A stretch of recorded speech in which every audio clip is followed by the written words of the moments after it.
kandi nabo bakomeye abandi bahungira mundo. Ubu bwana munyamakuru mubwira hangaha yitubimba yo muri Walungu kano kanya tuvugana Tombe kandi nabo bakomeje kubakurikira aho bahungiye hose. Ubu intare za Sarambwe ndetse n'amadubu nta kuryama amanywa na nijoro, nta mvura, nta joro, nta mwijima, nta zuba. Ubu bakutse kuko icyo bamaze kubona nuko muri ziriya accord de principe ko ari 8 nubwo byanditse kuri ariko kubishira mu bikorwa bamaze kubona ko ari ikibazo, kandi mu mwanya bashaka kugira ngo barekipere kuko Kisekedi ari kugura intwaro kugira ngo batanguranwa ama milieu strategique ashobora kuba yakumira ibitero byaturuka za Kindu n'ahandi bisange noneho bafite terrain ifatika ndetse banabashe no guprotectinga abaturage babo. Ubu rero tuvugana operation efface, ubu ni zero muzalendo nicyo bari kurwana nacyo. Ndakubwiza ukuri ni zero FRDC, zero FDNB, zero FDLR. Ubu nta mikino, ni operation n'amasuku. Bwana munyamakuru, icyo nicyo nakubwira muri yo operation ya AFC M23 n'amadubu bakoze aho ngaho muri territoire ya Walungu. Akagozi kacitse Masisi, insinzi yabonetse. Benshi bari kubyina Tombe, bari kubyina insinzi hano muri Masisi nyuma ya operation efface muzalendo, efface FDLR, efface mu Cyankiro no muri Masisi. Birabona za ko benshi ripotinze tuvugana mama 23 yongeye kwisubiza muri yongeye kwisubiza kagace kagatoyi yari yakuwemo. Ubu tuvugana n'umuriro gusa n'ubu ngubu isasura cyavuze ububa. Bwana Ngoga, amakuru ari guturuka hano i Masisi bihagaze bite? Ndakubwiza ukuri ingabo za AFC M23 noneho operation bari gukora ndatekereza ko noneho ni za struggle zo mu bitabo zidasanzwe.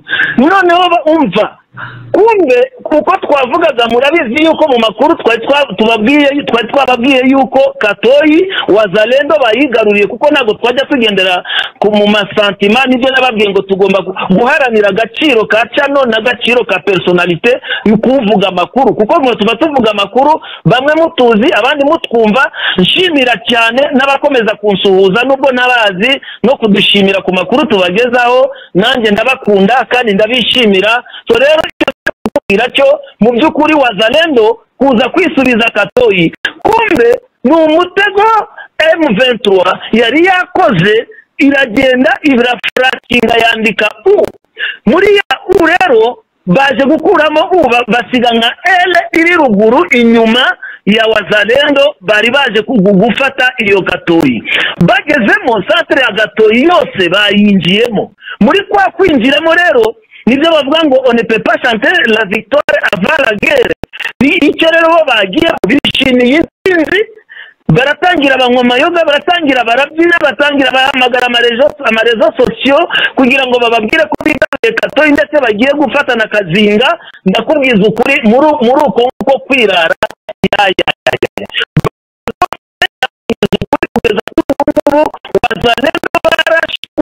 ndatekereza ko ikinyarwanda niho bavuga ngo ntabapfira gushira, ariko sinzi nimba ari n'uwashoboye kurusimbuka aho ngaho. Ubu tuvuga muri Masisi agace ka Katoyi M23 amadubu intare za Sarambwe zabashiniye, ni intare za Sarambwe zaharwaniye. Ndakubwiza ukuri ubu ngubu tuvuga Katoyi Tombe totaloma nabo bazalendo nakubwira kuvuga ngo waruwaza kongera gutera atake ndakwa ngo baba Maria aho ngabo cyo tutabasha kumenya neza mu mubare wangezeho mu kanya bambwa ko bashobora kuza kongeraho nuko hanyuma 37 hasi aho ngaho harimo casualty na mayiti. So rero ubu mubwira rero nicyo operation of efface muzalendo yamukomeranya ngo muri Katoyi ku buryo yavuye ku nzoka kongera gutekereza Katoyi.